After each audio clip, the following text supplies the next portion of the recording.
Olá, eu sou a Maria Paula Malheiros. E eu sou a Marcela Oliveira.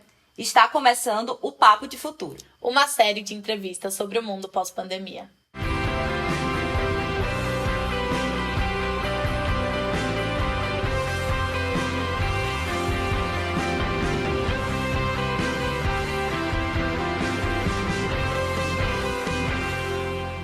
No episódio de hoje, nós conversamos sobre educação e as problemáticas do ensino à distância. Além disso, discutimos a importância do convívio social na formação de crianças e adolescentes e a desigualdade educacional que sofremos no Brasil. Quem conversou com a gente foi a Pilar Lacerda, que é ex-secretária de Educação Básica do Ministério da Educação. Nós temos também a professora Janaína Spolidório, que é especialista em educação personalizada. E aí, vamos conferir?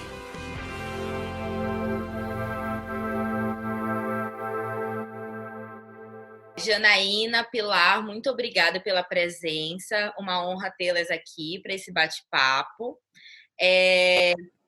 Então, a gente vai falar, né, hoje sobre educação, sobre essas tendências para o mundo pós-pandemia. O ensino à distância ele já era uma realidade, principalmente no ensino superior, né? Já era comum. E os cursos presenciais precisaram se adaptar à modalidade remota. Pilar, é possível dizer que no pós-pandemia essa tendência de crescimento ela se mantém? E você acredita que nesse período de quarentena esse tipo de educação remota se mostrou efetiva? Então, vamos por partes. Primeiro, boa tarde, Janaína. Eu acho que eu li uma entrevista da Lilia Schwartz, que é uma das maiores historiadoras do Brasil, e ela dizia, bem no começo da pandemia, que o século XXI começava agora. Assim como o século XX tinha começado depois da Primeira Guerra, né, 1918, o século XXI começava agora com a pandemia. Então, a gente precisa entender que esta pandemia ela é um marco, ela é uma demarcação e ela é uma tragédia. No Brasil, são mais de 50 milhões de alunos e mais de 2 milhões e 200 mil professores que são afastados da escola. Como a gente não teve uma coordenação nacional, né, o MEC, o Ministério da Educação, não assumiu, né, o seu papel, que deveria ser o de coordenar, secretários estaduais e municipais passaram a definir ações muito descoordenadamente em relação ao todo, sem sintonia com a questão do direito à educação, e a gente veio aprofundando e discutindo nestes 4 meses. Então, tem um problema grave, vai aumentar a desigualdade educacional e não vai ser pouco. Tem uma segunda questão, EAD não é uma forma de garantir a aprendizagem na educação básica, principalmente na infantil e fundamental. Se a gente levar Paulo Freire ao pé da letra, a educação é uma interação, a educação é um ato social, então ele não acontece só mandando exercícios por WhatsApp ou fazendo Zoom todo dia de 7 ao meio-dia. Mas é muito importante que a gente aproveite esta crise para que a educação saia diferente dela. Então, o conceito da educação integral se enquadra muito no que deve ser a escola pós-pandemia, que ressignifica espaços, que ressignifica ações que eram muito automáticas e tradicionais, que traz novos agentes para dentro da escola. Então, o pátio pode virar um laboratório, né? O estacionamento da escola pode virar outro, e é necessário que a gente entenda muito de educação integral para que a gente não cometa o pior erro de todos, que é não aprender nada com essa tragédia, e seguir, quando acabar a pandemia, eu volto a fazer tudo que era antes. A educação, ela já tem um modelo anacrônico, ela tem sido discutido o fracasso. O fracasso está ligado a um modelo anacrônico e a uma desigualdade socioeconômica indecente no Brasil.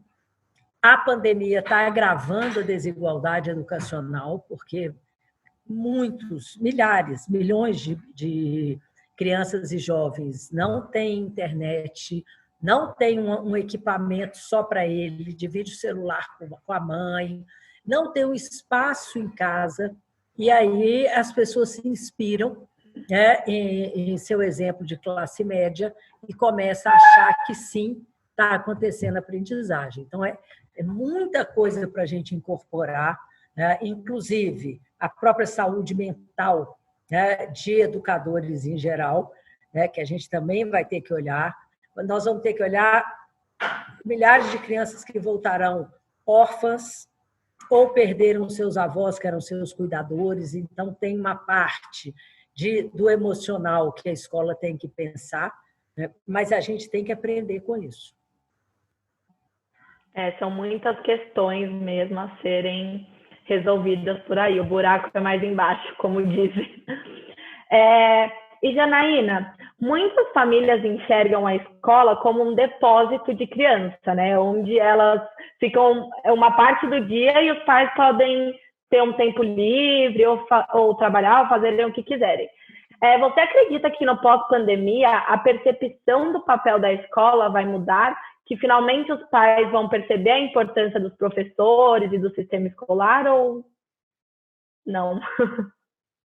Essa é uma questão que ainda não dá para ser respondida, porque no começo da pandemia todo mundo falava que tinha percebido realmente o papel da escola, e a gente tinha um grupo que falava que imagina, né, que eu não vou assumir o papel da escola e não vou pegar o meu filho em casa e ensinar. A gente tinha esses dois grupos de pais, inclusive até algumas piadas, né, nas redes sociais, dizendo que imagina, eu até repeti de ano, como que eu vou ensinar meu filho? Então, começou até a virar, assim como tudo no Brasil, começou a virar piada, né? Essa criança estudar em casa. As pessoas têm que começar a perceber que, na verdade, a educação ela tem que ser levada mais a sério.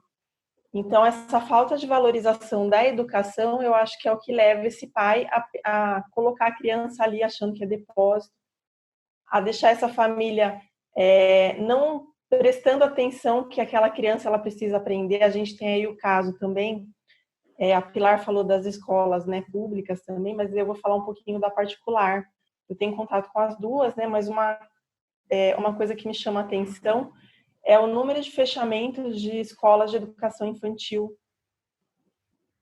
neste momento, porque os pais eles acham que a escola infantil não vai ter nenhum efeito nessa criança durante a pandemia, porque ela não vai estar na escola por causa do convívio, mas também deixou para lá essa parte cognitiva que a criança precisa ter. E nessa fase do infantil, nós temos vários estudos em educação que apontam na parte de neurociência que até os 5 anos essa criança ela está com uma formação extrema do ponto de vista cerebral em relação à aprendizagem. Então, não que ela não aprenda depois, mas essa falta de estímulo que essa criança não está tendo em casa vai impactar, por exemplo, numa alfabetização no ano que vem. Né? Então, é um dos pontos que as pessoas não estão considerando. E daí os pais realmente, muitos veem, né, ainda a escola como depósito e acham um absurdo. Então, tem aquele pai que fala que imagina, não vai voltar esse ano meu filho para a escola. E tem aquele que fala, não vê a hora da escola abrir para poder colocar a criança ali. A gente tem sempre essas duas visões, né? Então tem aquele preocupado com o bem-estar de todos, né? Inclusive com o da criança. E tem aquele também, nesse meio todo, que ele está percebendo o quanto a escola faz falta para essa criança. Então, mudança de comportamento, como é difícil você acompanhar a criança, porque antes, esse pai, ele ajudava, às vezes, na lição de casa, quando muito. Isso fora os casos dos pais que não faziam para a criança, né? Porque a gente tem isso também na escola. A criança chega com a lição perfeita. Você fez essa lição? Da criança fala, claro, deve ser. Obviamente, é a letra do pai ali.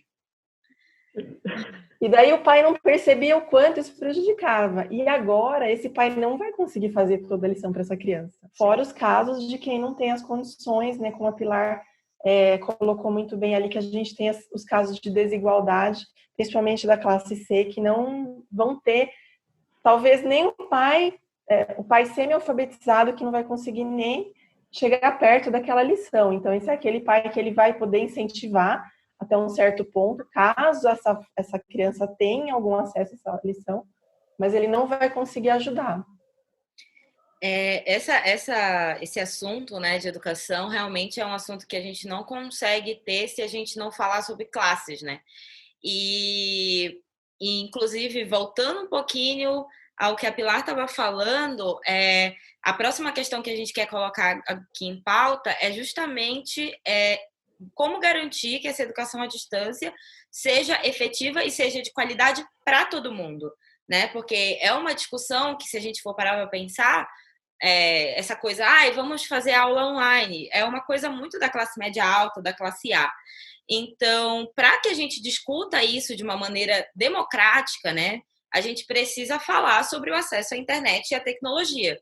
É inevitável, né? E a gente tem dados recentes divulgados pelo IBGE de que 1 a cada 4 pessoas no Brasil não tem acesso à internet, né? E de outra pesquisa mostra que existe uma diferença absurda entre os alunos de escola pública e os alunos de escola privada. Sim, Pilar, caso esse ensino à distância venha a se tornar uma realidade no pós-pandemia também, que tipo de políticas públicas o Estado deve executar para garantir essa educação a todos os estudantes de maneira efetiva?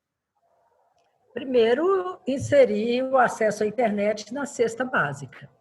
Ela tem que ser direito, não pode ser privilégio, não pode ser para poucos. Então, o governo, o poder público tem que ter políticas públicas que garantam isso. Segundo, garantir equipamento, porque você pode ter acesso à internet, mas você precisa de um equipamento. Depois, é preciso que a gente preste muita atenção para que esse pós-pandemia não aprofunde a exclusão escolar. Os pesquisadores já estão prevendo que centenas de milhares de alunos não voltarão para as escolas no mundo. A aprendizagem, mesmo para que eu tenha um laptop, uma internet boa, um lugar dedicado e exclusivo na minha casa, você garante que aprendeu? Porque você está ali fazendo exercício e o pior, eles estão repetindo um modelo que é um modelo anacrônico. As aulas devem voltar com o ensino híbrido. Elas não serão totalmente à distância e elas não serão totalmente presenciais. Esse é um quebra-cabeça. Como é que você organiza este ensino híbrido? Mas até falando sobre o ensino híbrido mesmo, que ia ser a nossa próxima questão, Janaína, você pode explicar melhor como funciona essa metodologia de aprendizagem e como ela pode ser colocada em prática, que diferentes ações podem ser realizadas, você que é especialista em educação personalizada, né? Isso. O ensino híbrido, na verdade, ele é uma mescla do tecnológico com o presencial, digamos assim, né? Antes de nós termos um ensino híbrido, uma coisa que nós precisamos pensar é na formação do professor. Porque tem, assim, uma grande quantidade de professores que não tiveram em suas formações a parte tecnológica. Na verdade, uma grande quantidade mesmo. Isso significa que a gente tem uma leva de professores que vão precisar aprender a usar não apenas os aparelhos, mas também a utilizar as formas que esse aparelho precisa para poder ser aplicado pedagogicamente. Então, nós temos, por exemplo, dá para fazer um collab educativo, como a gente tem collab em relação à internet, que são aqueles trabalhos colaborativos, dá para fazer com a sala de aula no estilo híbrido. Nós podemos trabalhar metodologias ativas também nesse ensino híbrido. Só que para fazer tudo isso, o professor precisa saber quais são as opções que ele tem, quais ele já conhece e quais ele precisa conhecer ainda. Porque as pessoas elas acham que ensino personalizado é ensino individualizado, não é. Ensino personalizado é aquele que você leva em consideração o aluno e você ensina o aluno a ser autônomo na aprendizagem, inclusive a partir da educação infantil, trabalhando em grupos menores. Então, talvez esse trabalho em grupos menores, no estilo híbrido, possa enriquecer um pouco essa volta. Mas você acha que isso é possível no contexto de uma escola pública, por exemplo? No contexto de uma escola pública fica um pouco difícil por causa da parte, como a Pilar falou, de esse acesso à internet, por exemplo. Então, vai depender de como a escola vai fazer isso, quais são os recursos disponibilizados para esse aluno. Então, nesse caso, cai na desigualdade novamente. Eu não vejo impossível acontecer na escola pública, mas ele tem dificuldades, como nas escolas particulares que atendem as classes C e D, né, ele tem as suas dificuldades, que são dificuldades tecnológicas e geradas pela desigualdade econômica. Nós temos de ter uma coisa clara. O fracasso da educação brasileira, ele não é um acidente. Darcy Ribeiro falava, ele é um projeto. Não preocupa e não interessa a elite, principalmente as descendentes de escravocratas, que essa mentalidade perdura. Para que ter escola para todo mundo? Assim, pode ser diferente. Você vai formar a mão de obra básica ali naquela escola pública e a elite será formada aqui nas escolas da elite. E isso não funciona mais. O que a educação é um lugar? De gerar melhores oportunidades. Então, ela também tem que ser menos desigual. E, para isso, você tem que investir na escola pública. Recurso faz diferença, formação docente faz diferença para que a escola pública seja de excelência. Tem muitas escolas públicas que são maravilhosas, que garantem a aprendizagem. A escola pública não é você não pode passar uma régua e falar aqui ninguém aprende. Não é verdade. Com o recurso que se tem, a escola pública, na verdade, faz mais do que a particular. Porque se a escola privada fosse tão excelente, não precisava ter cursinho preparatório para o Enem e para os vestibulares.